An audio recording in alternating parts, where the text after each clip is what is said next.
برنامج بوديوم ونساء. اليوم كنستضيفوا لاله خديجه. اهلا وسهلا. لاله خديجه، منين كتستوحي التصاميم ديالك؟ حبيبه، الايحاء ديال التصاميم تيجيني من لي تيسو. تنبغي مع تبارك الله هذا لو كغون شوا اللي كاين في الاسوبه اللي عندنا الحمد لله في المغرب ولا خارج المغرب. تنحاول نتقدى الثوب هو الاول، وملي كنكون في الاتوليي وكتسرح وتبغي تفصل تما الحمد لله الافكار تيجيو لراسهم. كنحاولوا نشرك بين البيوني وبين الاسوبه اللي هما مطرزانيت، والحمد لله تنحاولوا نعطيو بين العصري وبين التقليدي كنتي ميلونج، والحمد لله. واش كتشوفي القفطان المغربي وصل للمرتبه اللي كيستحقها؟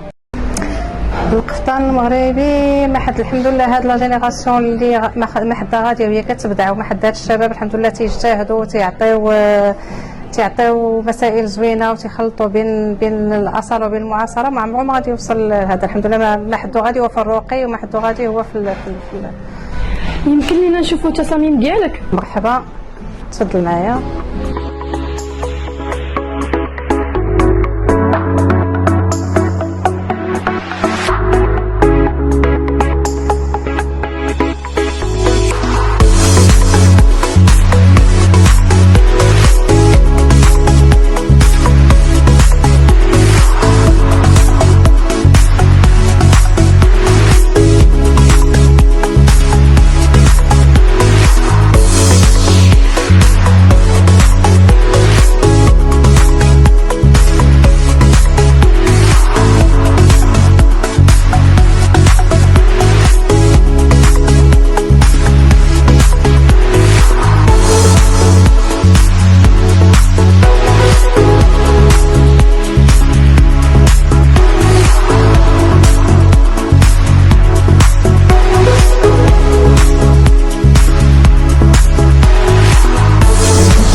فكرة مصغرة على التصاميم اللي عندي في المحل. نتمنى نكون عند حسن الظن، نتمنى تعجبكم، واللي بغى يشرفني مرحبا. مركب بن عمر، سونتر كوميرسيال بن عمر، معارف، لاباج انستغرام كافون بن شريف، ومرحبا. تنشكر مجلة ونساء على الاستضافة، موفقة ان شاء الله.